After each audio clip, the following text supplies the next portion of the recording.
మొయినాబాద్ కోడి పందాల వ్యవహారంలో కొత్త విషయాలు వెలుగులోకి వస్తున్నాయి. ఓ రాజకీయ నేతకు సంబంధించిన స్థలంలో పందాలు నిర్వహిస్తున్నట్టుగా తెలుస్తోంది.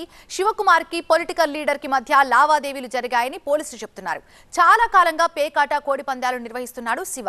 రాజకీయ నేతతో శివకున్నటువంటి సంబంధాలపై పోలీసులు ఆరా తీస్తున్నారు.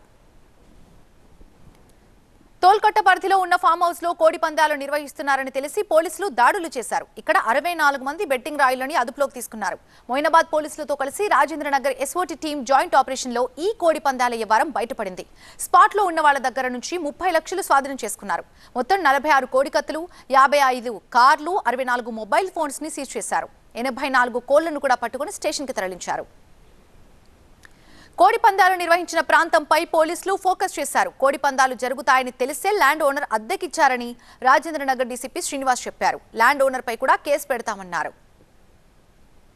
బేసికల్గా ఇది వాళ్ళందరూ అనుకొని అక్కడ నుంచే కార్లలో అమలాపురం, భీమవరం ఆ సైడ్ నుంచి కార్లలో ఆ కోళ్ళు అవన్నీ తీసుకొని వచ్చి అక్కడికి వెళ్ళి ఆ ఫామ్ హౌస్లో తీసుకొని పెట్టినట్టుంది.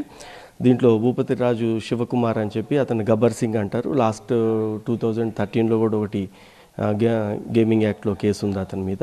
అతనే ఇది ఆర్గనైజ్ చేయడం జరిగింది.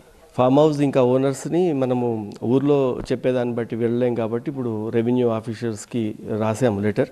అది ఎవరిదో వస్తే అతను కూడా దానికి బాధ్యత అవుతాడు.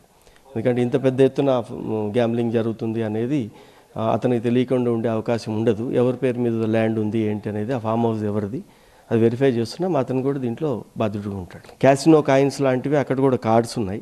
ఆ కార్డ్స్ పెట్టి ఆ మనీ బదులు ఆ కార్డ్స్ పెట్టి వాడతారు అన్నట్టు వాళ్ళు.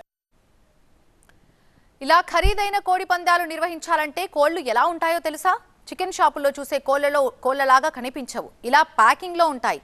పోలీసులు సీజ్ చేయడంతో ఈ బండారం బయటపడింది.